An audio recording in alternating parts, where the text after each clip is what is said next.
영성, 은혜를 받았다고 하는 것은 자기 자신이 어떠한 사람인지를 발견하였다는 것입니다. 곧 자기를 깨달았다는 것이죠. 자신을 발견하고 깨달아주면 변화는 저절로 이루어집니다. 제가 살아보니 변화된다는 것 쉬운 일 아니더군요. 누군가가 찔러서 되는 것이 아니라 은혜 안에서 나 스스로 이루어질 때 상처받지 않고 변화가 일어납니다. 또 시험 들었다고 하는 것은 문제의 원인이 내가 아닌 남에게서 찾는 것입니다. 나 때문이 아니라 너 때문이라고 원망이 나옵니다. 이럴 땐 변화가 이루어질 수 없겠지요. 전 시험 들었다고 하는 것보단 은혜 받았다고 하는 소리가 훨씬 듣기에 좋습니다. 어떤 힘든 일이 생겨도 우린 이렇게 말합니다. 은혜만 받으면 다 해결될 것 같다고. 까다로운 사람을 보면 은혜만 받으면 저 성품 다 무너질 텐데 하는 바람이 있어집니다. 은혜를 받았다는 것은 다른 말로는 성령 받았다는 것입니다. 우린 은혜 안에 있으면 우리가 구하는 모든 것을 이룰 수 있습니다. 성령님은 능히 하실 수 있는 분이시니까요. 지금 내가 처해 있는 환경 속에서도 능히 건짐받을 수 있습니다. 성경에 받는 자보다 지키는 자가 복이 있다고 말씀하십니다.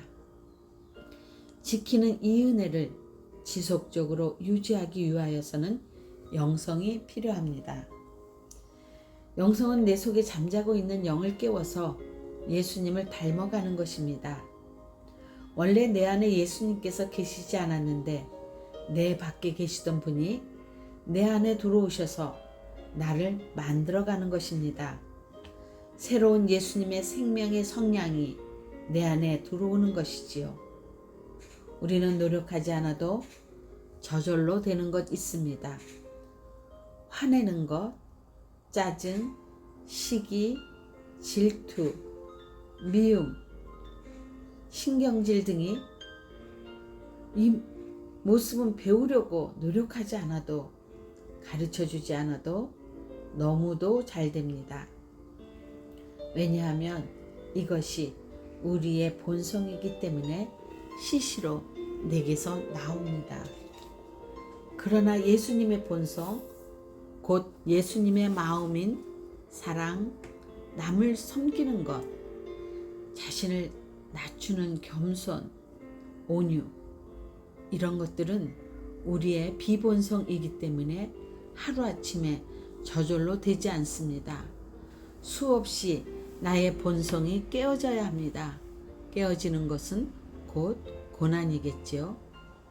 고난을 통해서 나의 자아가 깨어지고 나로 똘똘 뭉쳐진 내가 변화를 일으키고 있는 것입니다. 예수님의 본성을 내 안에 심는 작업이 영성을 추구하는 것입니다. 이 작업이 영성 훈련입니다. 성령 안에서 주님은 나를 아프게 다루십니다. 그런데 그 아픔을 거부하고 싶지 않아집니다. 나를 위해 십자가에서 모든 피를 쏟으시며 죽기까지 나를 사랑하시는 부드러운 주님의 음성이 내가 그렇게 할 수밖에 없게 만드십니다. 내 힘으로는 만들어낼 수 없는 비본성적인 것들이 내 안에 들어와서 나의 존재가 되어가고 내 안에 스며들어 내 본성이 되는 과정이 영성 훈련을 통해서 이루어집니다. 그래서인지 전 영성이 되어진 사람을 좋아합니다. 자유해 보입니다. 모가 나지 않았습니다. 모든 걸 다 품을 수 있을 것 같습니다. 이 모습은 속사람이 변화되어야 나올 수 있는 모습입니다. 곧 영성이 내 속에서 잠자는 영을 깨워서 나의 속사람을 변화시키는 것입니다.